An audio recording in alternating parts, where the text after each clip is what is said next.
Magandang umaga, magandang hapon po at magandang hapon po sa lahat ng ating mga viewers and listeners po. Yan, sir. So sa ngayon, kumusta ho kayo dyan no, sa Dupax del Norte? Kahapon nga ho ay kahit papaano ay ano ho, mayroon pong naging resulta no yung talagang pagtindig no ng mga mamayan ho dyan, yung pagbabarikada at kahapon nga ay lumabas itong kautusan ng DNR-MGB na pansamantala no na suspindihin itong exploration na permit no ng Wagel Corporation. Sir, ano pong reaction po ng ninyo diyan ang mga mamayan, residente na apektado nagsasagawa ng barikada, sir? Masaya po kami kasi kung mayroong temporary suspension, ibig sabihin yan, meron kaming temporary victory. At inaasahan po namin, sir, na itong temporary suspension po na ito ay leading na ito sa permanent na cancellation or revocation ng permit ni Google Corporation. Dahil nakita po natin na nagbunga na rin po yung pagkakaisa po ng pagtutulungan po ng different sectors, taong simbahan, Senate, Congress, yung mga nagbabarikada, mga lawyers po natin, yung mga tumutulong po sa atin outside Nueva Vizcaya, NUPN, lahat-lahat na po. Kaya nagpapasalamat po kami dahil dito po ay, ayan na, umuusad na po at nag-umpisa na po namin nararamdaman ang tagumpay. So, pero sa ngayon, kumusta ngayon ang sitwasyon after nga po nitong mga nangyari na mga komosyon at talagang ano po no, yung pagbabarikada. Kumusta ngayon ang sitwasyon diyan sa may part ng Dupax del Norte, particular diyan sa Barangay Bitnong, sir, doon sa area kung saan may isinasagawa na exploration activity, sir. Ngayon po ay payapa, tahimik. Ang ano lang po ang concern lang po namin sa ngayon ay kaninang umaga naandun pa rin po yung yung mga nagdri-drilling at most probably baka this afternoon ay ano na rin po papatigid na rin po iyon at wala na po, totally wala ng activities doon sa site, pero ipapagpatuloy po namin yung barikada doon, hindi po mawawala yon at tuloy-tuloy pa rin po yung grupo na andun pa rin kami nagbabarikada para po wala po makalusot na magtatangka po na kung ano man po ang gawin doon sa area, Sir Marvin. Yes, sir. At ito nga po, no, after nga po, no, although na-mention po ninyo na tuloy-tuloy yung gagawin na barikada, after po nitong issuance ng temporary suspension, ano pa yung mga next na gagawin? Kasi sabi po ninyo kanina, naniniwala po kayo na sa pamagitan ho nito ay yung tuluyang pagkansela no, sa permit no, ng Wagel Corporation. Ano po yung mga hakbang na ginagawa Yes, po ninyo? And I think bukas Heres magkakaroon po kayo ng malawakang pagkilos diyan sa may yes, Sir Marvin. Nueva Vizcaya, sir. Opo, opo. Yun po yung gagawin po namin talaga. Bukas ay magkakaroon po ng malawakan po na pagkilos, protestang bayan dahil nga po sa ah, napasabi na po namin sa mga kasamahan po natin diyan na sa February 12, bukas po 8:30 ng umaga ay magkakaroon po ng misa doon sa katedral. At pagkatapos po ng misa, magmamarcha na po kami papunta po doon sa Capitol Grounds. At isa-isahin na po namin yung mga offices. Uunahin na po namin ang Office of the Vice Governor at saka yung Sangguniang Panlalawigan. Dadaanan na po namin yung Justice Hall sa may korte and then punta kami sa DNR, punta na kami doon sa Governor's Office. Doon po kami magpro-program. And then afterwards ay yung ending po namin na punta po kami sa PNP. Dahil pati na rin po ang PNP ay gusto namin ipaabot yung pagkadismaya po ng tao sa ginawa po nilang pag-disperse doon sa amin. Sir. At ito po no. Pero itong ano po no, itong temporary suspension order po na ito, ano to, may mga nakuha na po ninyo yung official no, na kopya po nito. Sir, may nakuha na po kayo? Ah, naku po, mukhang mukhang na-corner mo yata ako dito, Sir Marvin, pero Actually, pangunahan ko na lang siguro ito at yeah, yung mga cases po namin, lahat po ng mga cases po namin except yung doon sa DDN7 na show cause order, ay inaasahan po namin na lahat po ay idra-drop na po, mawawala na po because of the suspension order. Lahat po, yung injunction, TRO po namin, everything ay maliban yung bukas na pag-uusapan ay idra-drop na po,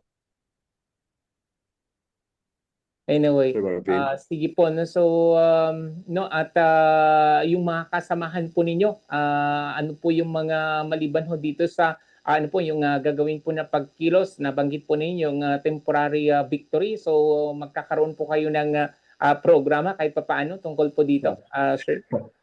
Opo. Pagkatapos na lang po siguro ng rally kasi maraming a-attend, Sir Marvin, bukas. Merong yung mga Redemptorist group from Manila, Kalikasan, Katribo, yung mga environmentalist group, I think darating din yata ang Makabayan Black, sila Kong Ted Bagkilat. Ang dami po. Ganun din po yung mga grupo ng UCCP, clergy, seminarians from Baguio. Actually, magdaratingan na po yung iba mamayang gabi dito sa barikada. Dito na sila matutulog. Marami pong marami pong makikiisa sa amin sa protestang bayan na ito. Pati na rin po yung mga universities na pag-alaman na po nila dito at yun nga kahapon pa lang nung nabalitaan nila na suspended na yung permit ni Google, nagtatanong sila kung itutuloy pa rin ba o hindi na. So sabi namin tuloy na tuloy ito kasi temporary lang yung suspension. Ang panawagan natin ngayon ay yung permanent, yung cancellation na po ng permit ni Google at excited na po yung mga tao. Excited na silang mag-rally pero ang nakakatawa po dito, mukhang hindi na sila excited na mag-rally dahil garit pero gusto na nilang mag-rally dahil natutuwa sila, masaya sila na magra-rally bukas, Sir Marvin. Mm. Ayan. At ano pong masasabi ho natin kasi ito nga kahit papaano talagang dumarami ho yung nagpapakita ng suporta maging sa Senado at saka sa saan po sa mababang kapulungan ng Kongreso ay napag-uusapan din ho itong usapin na ito at ano yung nakikita ho natin no na kumbaga yung impact po niyan no I think no hindi lamang ho diyan sa may part no ng Dupax del Norte kasi sa mga previous na interview ko po sa inyo, nabanggit po ninyo na marami pang mga iba pang mga applications, no? May exploration applications no, na nakahain, no? Particular dyan sa may part ng Nueva Vizcaya, sir. Tama po. Actually, dito sa Vizcaya alone, 15 yung applications at very crucial yung dito sa Dupax del Norte kasi ang balibalita, kung magpursige ang Dupax del Norte, magmo-move na rin yung other applications. Pero pag hindi nagpursige itong si Google dito sa Dupax del Norte, hindi na rin magpupursige yung ibang applications. Kaya nga po, ito ngayon ay isang napakalaking tagumpay para sa amin na napatunayan ng pagkakaisa. Lalo na po nandyan ang Senado, nandyan po ang Congress ay na-stress, na-pressure, napilitan ang MGB na mag-release ng suspension order. At dahil nakita nila na dumadami at dumadami na po ang gustong magpaimbestiga sa kanila, siguro yun na nga po, talaga naman yung pressure, yun yung key para sila ay kumilos at pansinin ngayon yung hinahing ng Dupax del Norte, yung nandoon po na nagbabarikada sa Sitio Kyon, Sir Marvin.